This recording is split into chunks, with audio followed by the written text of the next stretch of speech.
wouldn't hurt me, would you, Pascal?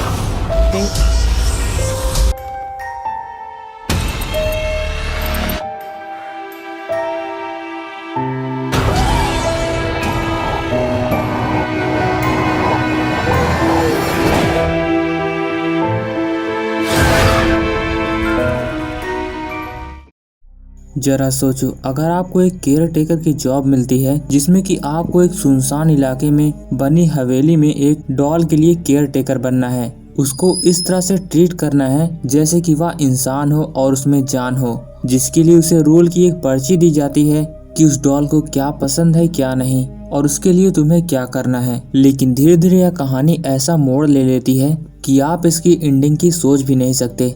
इन सब के लिए जानना पड़ेगा हमको पूरी कहानी को। तो अगर आप चैनल पर पहली बार विजिट कर रहे हैं तो चैनल को सब्सक्राइब कर लीजिएगा और यह कहानी आपको थोड़ी भी इंटरेस्टिंग लगे तो वीडियो को लाइक कर दीजिएगा। तो चलो कहानी को शुरू से देखते हैं। कहानी की शुरुआत होती है जब हवेली के बाहर एक कार से एक लड़की उतरती है जिसका नाम ग्रेटा था। वह उस हवेली में हिलसायर फैमिली के लिए केयर टेकर अपॉइंट की गई थी। ग्रेटा उस हवेली में जाने से पहले अपने जूतों को दरवाजे पर ही उतारती है और हिलसायर फैमिली मेंबर को ढूंढते हुए वह हवेली में घूमती है। तभी उसकी मुलाकात होती है मेलकम नाम के आदमी से, जो कि उस हवेली में ग्रोसरी पहुंचाया करता था। वह हंसमुख मिजाज का था, इसीलिए ग्रेटा उसके साथ जल्दी ही मिल घुल गई। वह हिलसायर फैमिली के बारे में उससे पूछती है, तब वह बताता है कि हिलसायर कपल तो ठीक है लेकिन उनका बेटा ब्राम्स। मेलकम ब्राम्स के बारे में कुछ बता पाता तभी वहाँ मिसेस हिलसायर आ जाती हैं। ग्रेटा उन्हें नमस्ते करती है। मिसेस हिलसायर ने जब ग्रेटा को बिना जूतों को देखा तो वह उससे पूछती है जूतों के बारे में। तब ग्रेटा बताती है कि वह जूतों को दरवाजे के पास ही उतार के आई है, लेकिन जब ग्रेटा उसे लेने के लिए गई तो जूते वहाँ से गायब थे, जिस पर मिसेस हिलसायर ने कहा यह जरूर ब्राम्स की शैतानी होगी।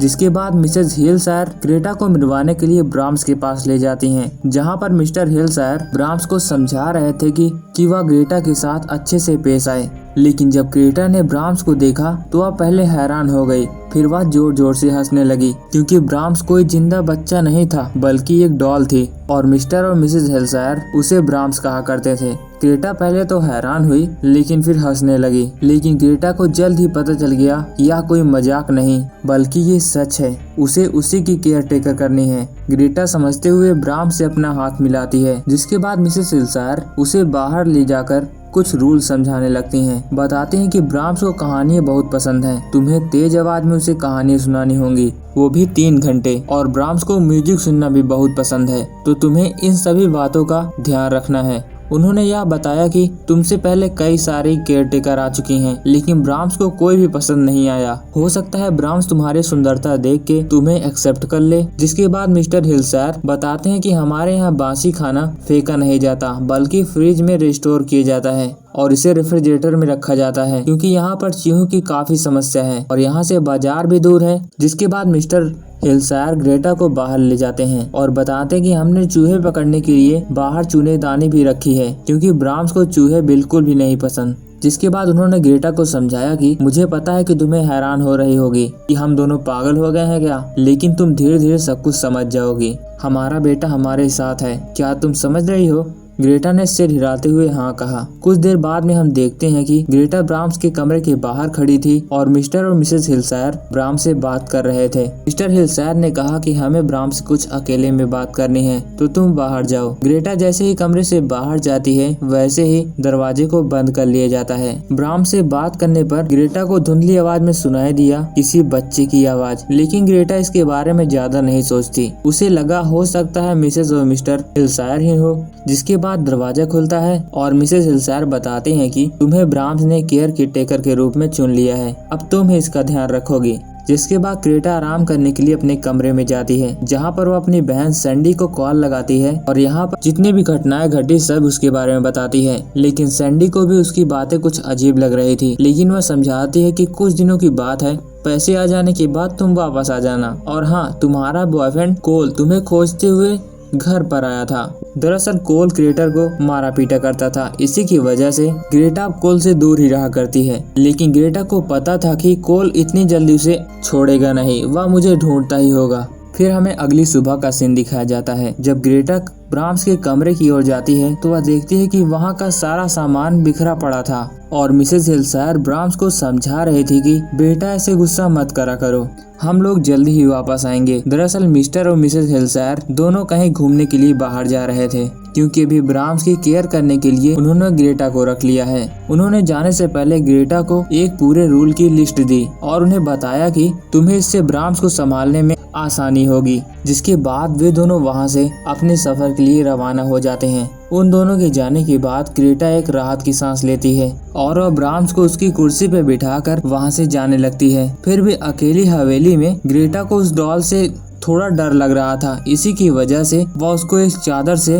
ढक देती है। देखते ही देखते शाम ढल जाती है। ग्रेटा जब फिर से ब्राह्म्स को चेक करने जाती है तब वह देखती है कि चादर नीचे गिरी हुई है। ग्रेटा को लगा कि हो सकता है हवा से वह नीचे गिर गई हो, लेकिन फिर भी ग्रेटा के मन में एक डर बस चुका था। वह अपने उस डर को खत्म करने के लिए ब्राह्म्स को उठाती है और उसके कमरे में ले जाकर एक कुर्सी पर फेंक देती है और वहां से वापस चली आती है। बाहर मूसलाधार बारिश हो रही थी।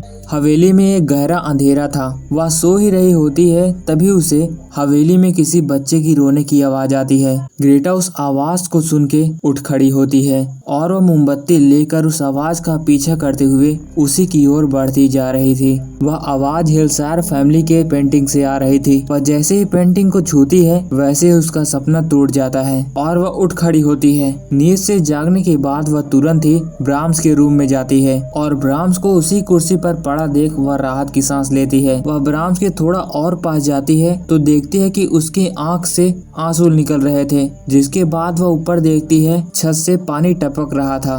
तभी उसके जान में जान आती है, क्योंकि उसे पहले लग रहा था कि सच में ब्राह्म्स रो रहा है। एक सुबह मिल्कम बंगले पर आया और उसे उस हफ्ते की सैलरी देता है और साथ लाई ग्रोसरी किचन में जाके रखता है। जब ग्रेटा ने ब्राह्म्स के बारे में पूछा तब मिल्कम उसे एक कब्र के पास ले जाता है और वह बताता है कि आज से 20 साल पहले ब्राह्म्स जब छोटा ही था तभी उसकी डेथ हो गई थी। उसके कुछ ही समय बाद हिल्सायर ये डॉल लेकर आते हैं और तभी से आज तक वह इसमें अपने बेटे को देखते हैं। ग्रेटा बताती है कि अगर ब्राह्म्स जिंदा होता वह तुम्हारी उम्र का होता। मिल्कम कहता है हाँ। मिल्कम ग्रेटा को कहता है कि इस बंगले में तुम अकेली रहकर पागल हो जाओगी, क्यों ना हम शाम को कहीं घूमने चले। ग्रेटा इसके लिए उसे हाँ कहती है। फिर शाम को जब ग्रेटा बाहर जाने के लिए तैयार हो रही थी तब ग्रेटा शीशे में देखती है ब्राह्म्स का चेहरा उसी की तरफ था और मानो कि वह ग्रेटा को घूर रहा हो। ग्रेटा उसे ऐसे देखकर अकम्फर्टेबल फील कर रही थी, लेकिन इन सब से ध्यान हटाते हुए वह तैयार होने के लिए नहाने चली जाती है और बाहर अपने कपड़े और एक चेन रखी थी जो कि वह पहन के जाने वाली थी। जब वह नहा रही थी तो वह देखती है कि उसके आगे के बाल कटे हुए हैं।